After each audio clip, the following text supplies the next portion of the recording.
আসসালামু আলাইকুম রহমতুল্লাহ। আশা করছি সকলে ভালো রয়েছেন। আল্লাহর অশেষ রহমতে আমরা অনেক ভালো রয়েছি। আজকে আমরা মূলত সারাদিন অনেক কাজে ব্যস্ত ছিলাম। আজকে মূলত সকাল সকাল উঠে আমরা আমাদের খামারে গিয়েছি এবং খামারের সমস্ত গরুকে আজকে অনেক ভালোভাবে আমরা গোসল করে দিয়েছি আলহামদুলিল্লাহ।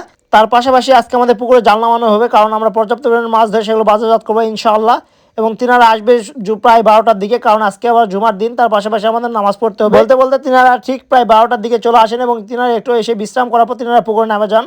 আমাদের পুকুরটি মূলত 33%। এখানে আমরা পুরোপুরি বিভিন্ন ধরনের মাছ চাষ করে থাকি। যদি বলতে চাই মৃগেল, রুই, সিলভার কাপ, বাটা, হাংড়ি, তালাপিয়া, এরকম একটু যে মাছগুলো রয়েছে, দেশীয় মাছগুলো রয়েছে, এগুলো হচ্ছে মিশ্র চাষ আমরা এখানে করে থাকি আলহামদুলিল্লাহ। তারপর বলতে বলতে মোটামুটি আমাদের প্রায় জাল টানা শেষের দিকে এবং আমরা মাছগুলো ধরতে সক্ষম হয়েছি আলহামদুলিল্লাহ। আমাদের বাসা পাশে একটি বাজার রয়েছে, গোবরচাপা বাজার আলহামদুলিল্লাহ। আজকে আমরা বলতে বলতে প্রায় 2 মনের মতো মাছ উঠাইছি আলহামদুলিল্লাহ। এগুলো আমরা বাজার নিয়ে গেছি এবং কাঙ্ক্ষিত মাছের দামে আমরা আমাদের এদিকে মোটামুটি এই মাছগুলোর চাহিদা অনেক রয়েছে, কারণ আমাদের এদিকে সমুদ্র নেই এবং যাদের এলাকায় সমুদ্র রয়েছে তাদের এলাকায় এই মাছগুলো হয় না। তাই আমাদের এদিকে প্রচুর পরিমাণে এই মাছগুলো চাষ হয় আলহামদুলিল্লাহ।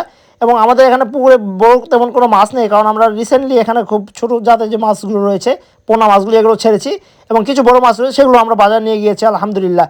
তবে আমরা মোটামুটি ভালোই দাম পেয়েছি অন্যান্য বাজারের তুলনায়। যদিও সামনে রমজান মাস ছিল এবং রমজান মাসে আপনারা জানেন অন্যান্য মাসের তুলনায় রমজান মাসে একটু মাছের দাম কমে থাকে, তাই আমরা ঈদের পরে উঠাইছি আলহামদুলিল্লাহ।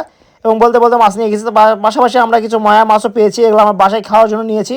এবং এটা আমাদের গোবরচাপা বাজার হাট, এখানে আমরা নিয়ে আসছি এবং এখানে দাম দর হচ্ছিল মোটামুটি প্রায় ভালোই দাম হয়েছিল। এখানে পাঙ্গাস মাছ অন্য একজনের, আমাদের এগুলো না। বাজারে প্রচুর পরিমাণে আজকে শুক্রবার, তো যার জন্য নামাজের পর আমরা গিয়েছি এবং সেই সময় সকল ব্যবসায়ীগণ এবং যারা চাষি আছে, মাছ চাষিগণ, সকলে একসাথে মাছ নিয়ে আসার কারণে প্রচুর পরিমাণে ভিড় হয়েছে। এবং আলহামদুলিল্লাহ বলতে বলতে আমাদের মাছ আমরা খুব ভালোভাবে সেল দিয়েছি এবং তারপর টাকাগুলো আমরা গুনে নিচ্ছিলাম।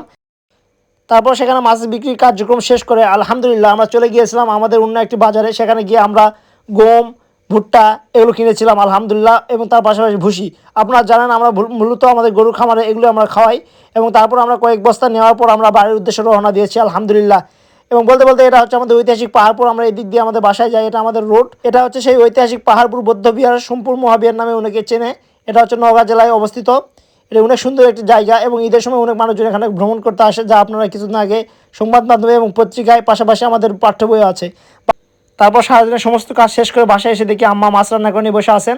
এবং আমরা হচ্ছে মাছে ভাতে বাঙালি, মাছ দেখলে মাথা ঠিক থাকে না, তাই কথা না বাড়িয়ে খাইতে শুরু করলাম আলহামদুলিল্লাহ। মাছটা অনেক সুস্বাদু ছিল এবং আমরা যেহেতু বাঙালি, বলতে বলতে আমাদের কার্যক্রম আজকে শেষ। সকলে আমাদের জন্য দোয়া রাখবেন। সকলে ভালো থাকবেন। আসসালামু আলাইকুম রহমতুল্লাহ।